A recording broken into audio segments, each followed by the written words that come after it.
یوسف آیت نمبر 22۔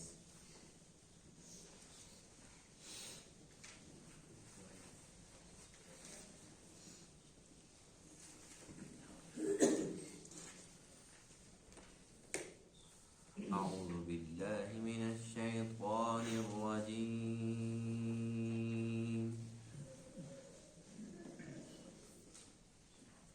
بسم اللہ الرحمن الرحیم۔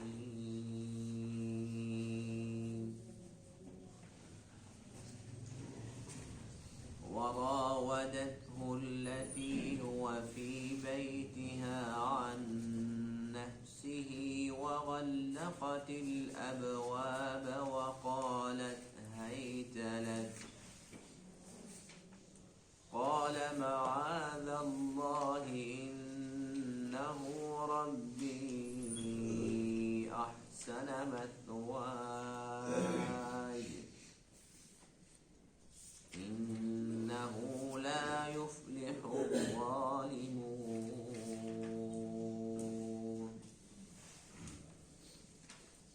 ولقد همت به وهم بها لولا أن رأى برهان ربه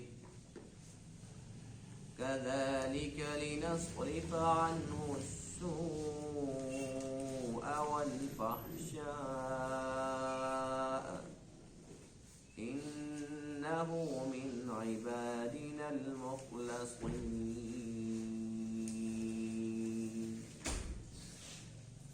صدق الله العظيم۔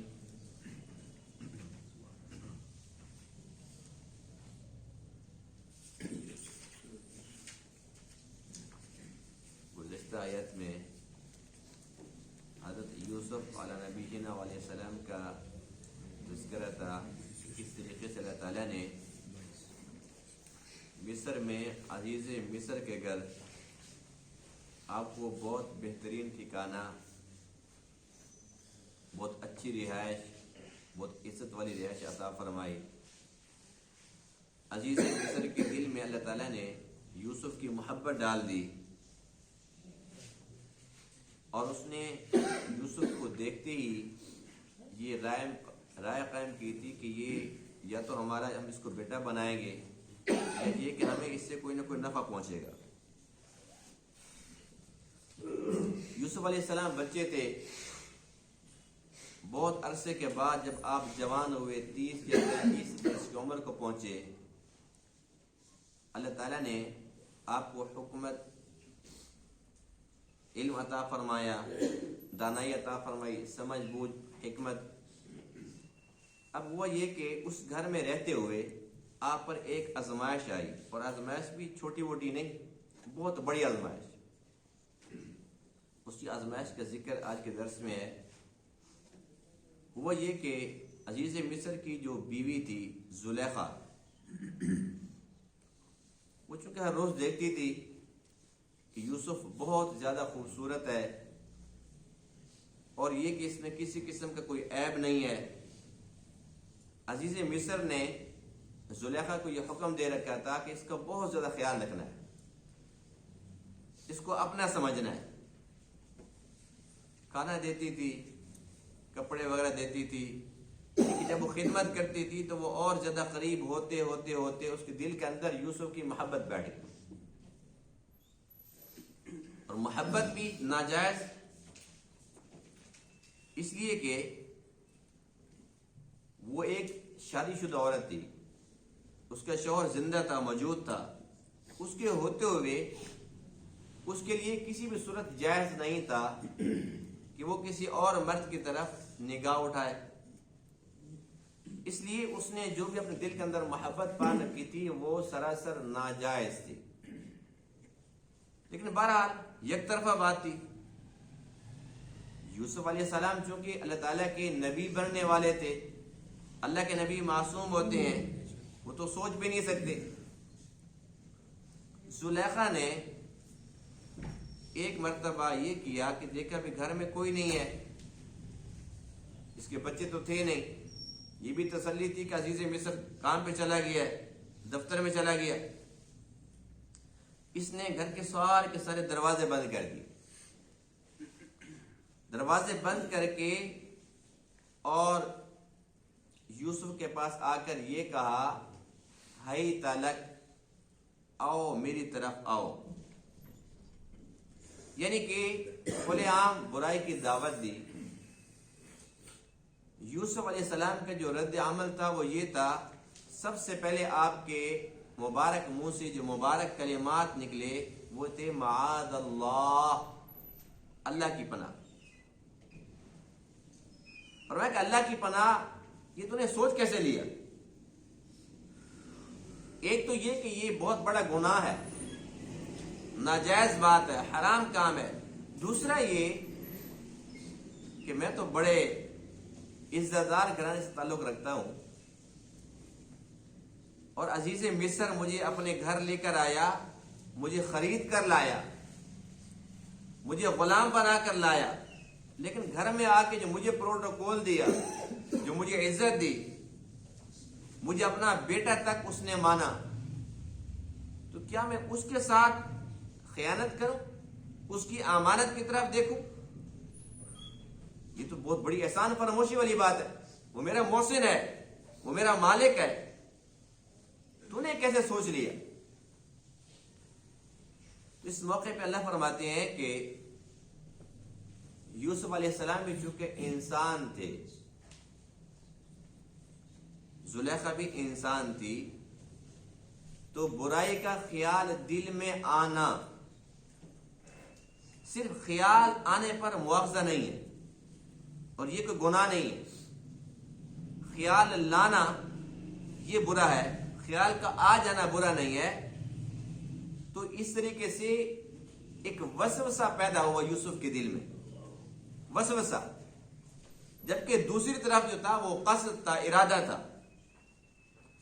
اس موقع پر جب آپ کے منہ سے نکلا معاذ اللہ، اللہ کی پناہ، تو اللہ تعالیٰ نے ایسی دستگیری فرمائی. قرآن تو یہ کہتا ہے کہ ہم نے برہان دکھایا، رب کی طرف سے برہان دکھایا، ایک دلیل دکھائی. بس وہ دیکھنا تھی کہ اسی وقت یوسف علیہ السلام کے دل سے وہ وسوسہ بھی نکل گیا. اور اللہ فرماتے کہ ہم نے ان سے برائی کو، بے حیائی کو، سب کچھ کو کھرچ کے ختم کر دیا، صاف کر دیا. وہ پاک تھے اور پاک رہے، اس لیے کہ وہ ہمارے چنے ہوئے تھے، وہ منتخب تھے، برگزیدہ تھے، وہ کوئی عام انسان نہیں تھے.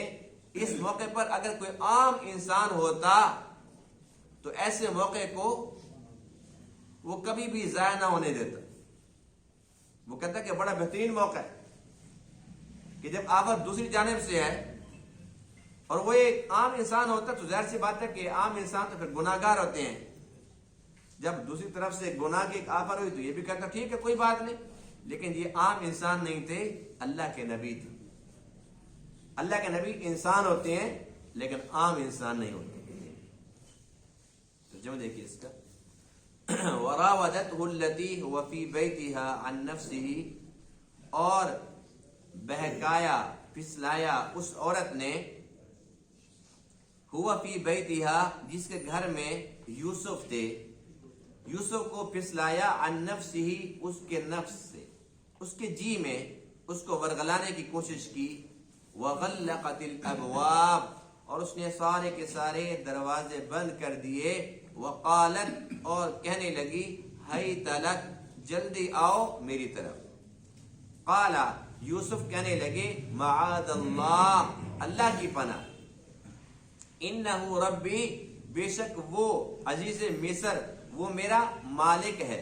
یہاں رب کا معنی رب نہیں ہے، اللہ نہیں ہے، کیونکہ رب کا اصل معنی ہوتا ہے پالنے والا. تو آپ نے فرمایا کہ وہ جو عزیز مصر ہے وہ میرا پالنے والا ہے، میں اس کے گھر میں رہتا ہوں، اسی کا کھاتا ہوں، اسی کا پیتا ہوں، اور پھر میں ایسا سوچوں؟ بے شک وہ میرا مالک ہے. احسن مثواج، جس نے میرا ٹھکانہ اچھا کیا، مجھے اچھی رہائش دی، اپنے گھر کے اندر مجھے جگہ دی ہے. انہ لا یفلح الظالمون، بے شک ظالم لوگ فلاح نہیں پاتے، کامیاب نہیں ہوتے. یعنی کہ اگر میں یہ کام کروں تو یہ بڑا ظلم ہوگا. وَلَقَدْ هَمَّتْ بِهِ، اور البتہ تحقیق ارادہ کیا زلیخا نے بھی یوسف کا، وہم بہا، اور یوسف نے اس کا ارادہ کیا۔ اب یہاں پر دیکھیے کہ وَلَقَدْ، یعنی کہ لفظ ہمت اور ہمہ یہ دو لفظ ہیں، لیکن جب زلیخا کی باری آتی ہے تو قرآن کہتے ہیں وَلَقَدْ، لام اس کا معنی ہے تحقیق، البتہ، قد کا معنی بھی تحقیق ہے، یعنی کہ بس پکا پکا ارادہ تھا، پکا پکا ارادہ کیا۔ لیکن جب یوسف کی باری آئی تو نہ لام ہے نہ قد ہے، صرف وہم بہا، یعنی کہ چھوٹا سا وصف سا خیال گزرا۔ لولا ارآ برہان ربہ، اگر نہ دیکھا ہوتا یوسف نے اپنے رب کی جانب سے برہان، تو بس پھر یوسف بھی مبتلا ہو سکتے تھے، لیکن اللہ نے جو دکھا دیا، کذالک، اسی طرح، لنصرف عنہ السوء والفحشاء، ہم دور کر دیتے ہیں اس سے سوء کو، برائی کو، والفحشاء اور بے حیائی کو۔ انہ من عبادنا المخلصین، بے شک یوسف ہمارے منتخب چنے ہوئے بندوں میں سے تھے۔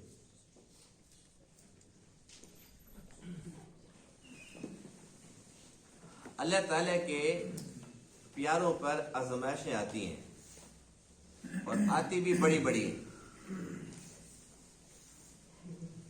اور جس طریقے سے یوسف علیہ السلام کے اوپر اتنی بڑی ابتلا، اتنی بڑی آزمائش آئی، اسی طریقے سے اور پیغمبروں کے ساتھ بھی ہوا۔ آزمائش مختلف ہوتی ہے، لیکن آزمائش بہر صورت آتی ہے۔ ایک حدیث پاک میں تو یہاں تک بھی ہے کہ سب سے زیادہ امتحان میں اللہ کے نبی ہوتے ہیں، پھر سب سے زیادہ ان کو آزمایا جاتا ہے جو ان کے قریب ہوتے ہیں، پھر ان کو آزمایا جاتا ہے جو ان کے قریب ہوتے ہیں۔ ایک حدیث پاک میں ہے کہ ایک صحابی نے عرض کیا، اے اللہ کے رسول، مجھے آپ سے پیار ہے۔ اللہ کے نبی نے فرمایا کہ کیا کہہ رہے ہو؟ عرض کیا کہ مجھے آپ سے محبت ہے، پیار ہے۔ فرمایا کہ اچھا، پھر تیار ہو جاؤ۔ کس چیز کے لیے؟ فرمایا کہ فقر و فاقہ کے لیے، تکلیفوں کے لیے۔ اس لیے کہ اللہ کے نبیوں پر تکلیفیں زیادہ آتی ہیں پھر ان پر جو ان کے قریب ہوتے ہیں۔ موسیٰ علیہ السلام کے مقابلے میں قارون نے حرکت کی تھی۔ ایک عورت کو کہا کہ یہ موسیٰ نا لوگوں کو جمع کرتا ہے، بازار میں سب لوگ اکٹھے ہو جاتے ہیں، پھر یہ تبلیغ کرتا ہے، یہ کہتا ہے کہ اللہ وحدہ لا شریک ہے۔ تو عورت کو پیسے دیے کہ بس جب یہ ساری باتیں کر رہا ہو نا، سب کے سامنے تو نے کھڑے ہو کے کہنا ہے کہ اچھا تو بڑا نیک بنا ہوا ہے، اور جو تو میرے ساتھ تو نے کیا وہ، اس کو پیسے دیے، وہ تیار ہو گئے۔ تو یہ کتنی بڑی بات ہے، نعوذ باللہ من ذالک۔ دیکھو ایک عام انسان ہے، ہم میں سے کوئی بندہ اگر بازار میں جا رہا ہو، وہ کوئی اگر پکڑ کے یہ کہہ دے کہ اچھا تو بڑا نیک بنا ہوا ہے، مجھے پتہ ہے کہ تو کیا ہے، تو باقی کیا بچ جائے گا؟ اللہ کے نبی ہیں، کلیم اللہ ہیں، جنہیں اللہ تعالیٰ نے اپنا کلام تورات عطا فرمائی، اور بھرے مجمع کے اندر تو آپ نے جس طریقے سے بیان فرمایا، تو وہ جو عورت تھی وہ کھڑی ہو گئی، اس نے اعلان کر دیا۔ لوگوں نے کہا اچھا موسیٰ تیرا اپنا حال یہ ہے، اور ہمیں کہتے ہیں جی بس مرنا ہے، اور مرنے کے بعد پھر زندگی ہے، اور یہ ہے وہ، اللہ تعالیٰ سے ڈراتا ہے، اور اپنا تیرا یہ حال ہے۔ موسیٰ علیہ السلام نے اس عورت کو، پہلے تو اس نے بات کر دی، اس کے بعد پھر فرمایا کہ اب بتا، تجھے اللہ کی قسم جس نے میرے اوپر تورات کو نازل فرمایا، سچ سچ بتا کہ تو نے کس کے کہنے پر یہ بات کی؟ اس نے کہا قارون کے کہنے پر۔ ابھی تو لوگ وہاں پر موجود تھے، وہ تو بعد میں چھ میں کوئی ہوتی باتیں بنتی، ابھی لوگ وہاں پر موجود تھے۔ اس نے کہا قارون کے کہنے پر اتنے پیسے لیے میں نے، تو سارا معاملہ صاف ہو گیا۔ بہرحال آزمائش تو بہت بڑی تھی نا، تو یوسف علیہ السلام پر بھی آزمائش آئی، اور کتنی بڑی آئی کہ جس گھر میں رہتے ہیں، جس کو اپنا گھر سمجھ رہے ہیں، اس گھر کے اندر جو گھر کی مالکہ ہے، وہ مالکہ دروازے بند کر دیتی ہے، اور پھر وہ بلاتی ہے ہائی تلک آؤ میری طرف۔ ایسے معاملات میں بس اگر اللہ تعالیٰ کی طرف سے خاص فضل نہ ہو، خاص کرم نہ ہو تو کوئی انسان بچ سکتا ہے؟ لیکن اللہ تعالیٰ کا فضل تھا اور بہت بڑا فضل تھا، اس لیے کہ آپ عام انسان نہیں تھے، اللہ تعالیٰ کے سچے نبی، اور پھر پوری کی پوری لڑی تھی نبیوں والی کہ آپ بھی نبی ہیں، باپ یعقوب وہ نبی ہے، ان کا دادا اسحاق وہ نبی ہے، پردادا ابراہیم علیہ السلام وہ نبی ہے، تو سارے کے سارے اتنے اعلیٰ خاندان کے۔ اللہ تعالیٰ کا فضل شامل حال ہوا اور آپ اس موقع پر بچ گئے۔ ایک حدیث پاک میں ہے کہ کسی بھی انسان کو، یہ بڑی اہم ترین بات ہے، حدیث پاک میں ہے کہ کسی بھی انسان کو اگر برائی کی دعوت ملے اور وہ اس پر قدرت رکھتا ہو لیکن اس کے باوجود وہ اس گناہ سے بچ جائے، صرف اس بنیاد پر کہ اللہ دیکھ رہا ہے، اللہ کے ڈر، اللہ کے خوف سے اس گناہ سے نکل جائے، گناہ کا موقع تھا چھوڑ دے۔ حدیث پاک میں ہے کہ قیامت کے دن جب کسی بھی چیز کا سایہ نہیں ہوگا، صرف اور صرف اللہ کے عرش کا سایہ ہوگا، ایسے بندے کو اللہ کے عرش کا سایہ نصیب ہوگا۔ اللہ فرمایا کہ اے میرے بندے، اگر تیرے دل میں اتنی میری قدر ہے، اتنی محبت ہے، تو پھر میں بھی تجھ سے محبت کرتا ہوں، میری محبت کو دیکھ، آج کوئی سایہ نہیں ہے لیکن تیرے لیے میرے عرش کا سایہ ہے۔ بہرحال یوسف علیہ السلام کو اللہ تعالیٰ نے اس گناہ سے محفوظ رکھا کہ آپ محفوظ بھی تھے اور معصوم بھی تھے۔ اللہ کے نبی معصوم ہوتے ہیں۔ اس موقع پر سب سے پہلے آپ اللہ کی طرف متوجہ ہوئے، اللہ تعالیٰ سے پناہ مانگی، قال معاذ اللہ۔ دوسرے کہ آپ احسان فراموش نہیں تھے، آپ نے فرمایا انہ ربی احسن مثواي، عزیز مصر جو میرا مالک ہے، مجھے خرید کر لایا ہے، میں تو اس کا غلام ہوں، اس نے مجھے اچھا ٹھکانہ دیا، مجھے کھلایا پلایا، تو یہ کیا بات ہوئی؟ اتنا میں گھٹیا ہوں کہ اپنے مالک کے گھر کے اندر میں خیانت کروں، اس کے گھر کے اندر میں چوری کروں، گناہ کا کام کروں؟ یہ تو ممکن ہی نہیں۔ اللہ فرماتے ہیں لولا ان رأى برہان ربہ، معاملہ کیا تھا، وہ برہان کیا تھا جس کو یوسف نے اس وقت دیکھا؟ اس کے بارے میں مختلف اقوال ہیں۔ ایک یہ ہے کہ اسی وقت اللہ تعالیٰ نے دستگیری فرمائی کہ جیسے یہ سارا کا سارا معاملہ ہوا، یوسف علیہ السلام نے اپنے والد یعقوب علیہ السلام کو دیکھا۔ اللہ کے لیے مشکل ہے کہ آسان ہے؟ اللہ تعالیٰ نے اسی وقت دکھایا یعقوب علیہ السلام کو، اور وہ منہ کے اندر نا ایسے انگلی دبا کے پریشان بیٹھے کہ یہ کیا ہو رہا ہے۔ بس جب یوسف نے یہ دیکھا تو اسی وقت بس وہ جو وسوسہ تھا وہ بھی ختم ہو گیا۔ ایک روایت یہ بھی ہے کہ یعقوب علیہ السلام نے سینے کے اوپر زور سے تھپڑ مارا، اور وہ ایسا نورانی اور مبارک تھپڑ تھا، اس کے لگتے ہی جیسے قرآن کیا کہتا ہے لِنَصْرِفَ عَنْهُ السُّوءَ وَالْفَحْشَاءَ، ہم نے برائی کو، بے حیائی کو، سب کچھ کو ختم کر دیا، تو اس مبارک تھپڑ کی برکت تھی۔ ایک روایت یہ بھی ہے کہ اسی وقت یوسف علیہ السلام نے اوپر دیکھا چھت کی طرف، تو اس کے اوپر لکھا ہوا تھا لا تقربوا الزنا انه كان فاحشة ومقتا وساء سبیلا۔ قرآن مقدس کی آیت ہے، ابھی تک تو قرآن نہیں اترا تھا، اللہ نے قرآن کی آیت یوسف کو پہلے دکھا دی، جس میں لکھا ہوا تھا لا تقربوا الزنا، زنا کے قریب نہ جاؤ، انه كان فاحشة، بے شک یہ بے حیائی کا کام ہے، ومقتا، اور اللہ تعالیٰ کو ناراض کرنے والا کام ہے، وساء سبیلا، اور بہت برا راستہ ہے۔ بس جب یہ دیکھا کائے پلٹ گئی۔ تو یہ اللہ تعالیٰ کی طرف سے دستگیری، انہو من عبادنا المخلصین، اس لیے کہ وہ منتخب تھے، چنے ہوئے تھے، وہ عام انسان نہیں تھے۔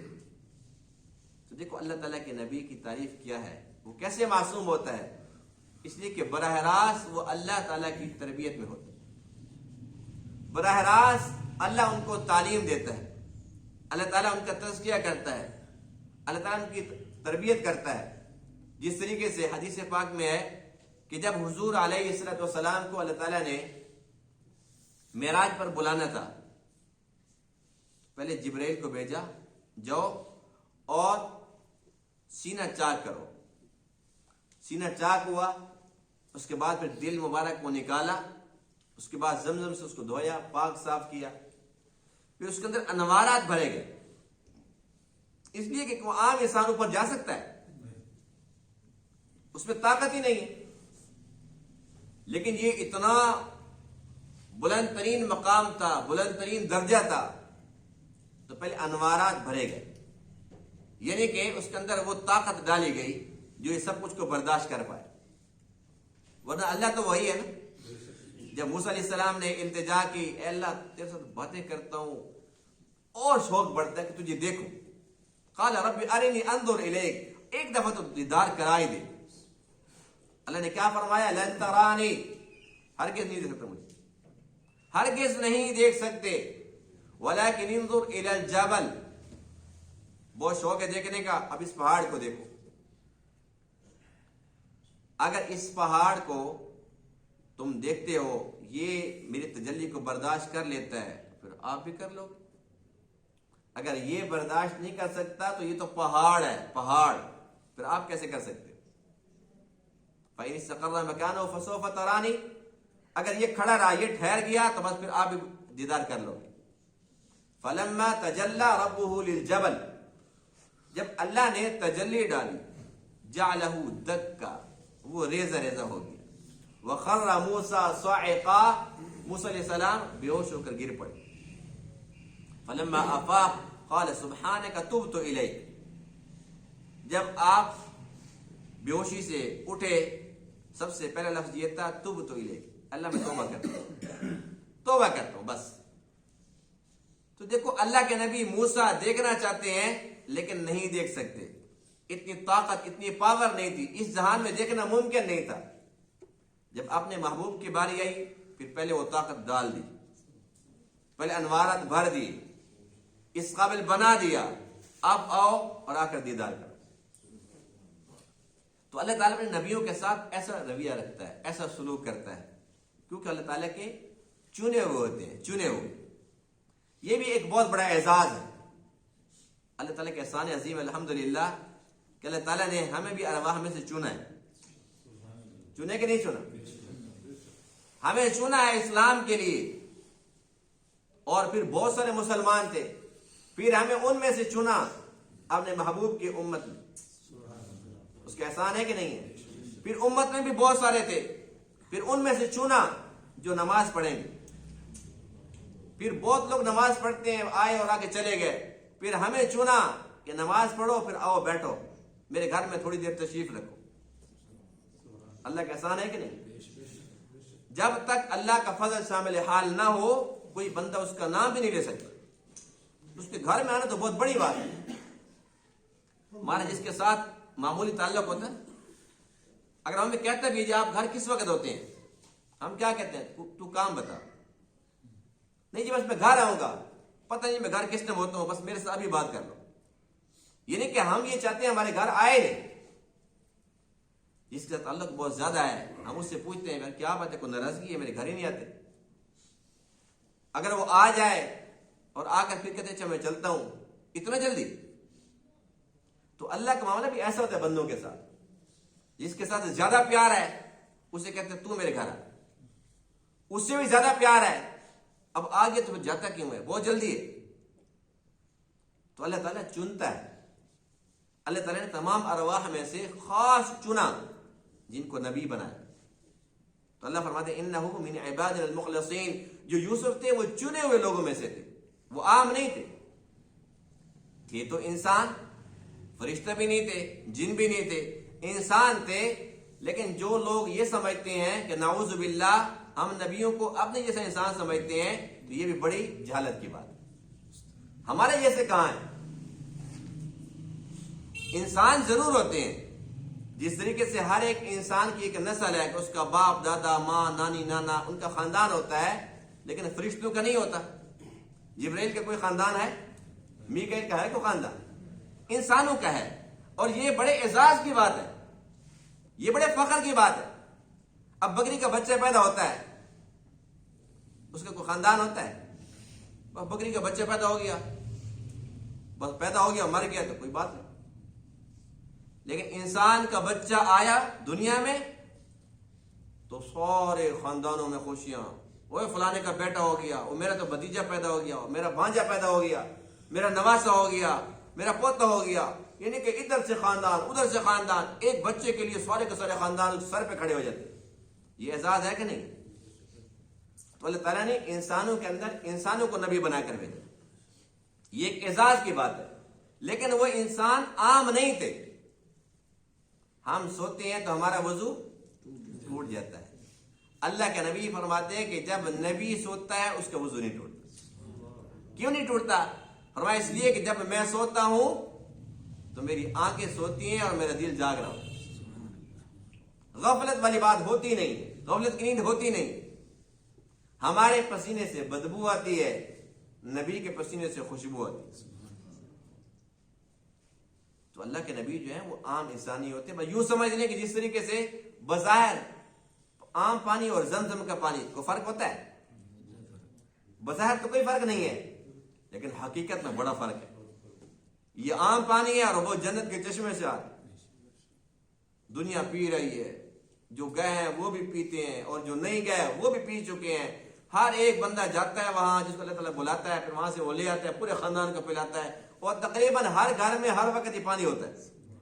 جنت کا پانی ہر مومن کے گھر میں اکثر ہوتا ہے تو پانی, لیکن اس کا ادب و احترام کتنا ہے کہ اس کے ساتھ نہانا نہیں ہے, سنجا نہیں کرنا. یہ پاک ہے, جنت کا پانی ہے, اس کو پیو, اور جس نیت سے پیو اللہ تعالیٰ وہ نیت پوری کر دیتا ہے. جو بیماری ہے صحت کے ارادے سے اللہ تعالیٰ اس کو صحت دے دیتا.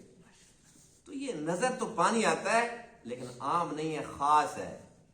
اسی طریقے سے اللہ تعالیٰ کے جو نبی ہوتے ہیں وہ نظر تو عام انسانوں جیسے آتے ہیں لیکن عام ہوتے نہیں, وہ خاص ہوتے ہیں.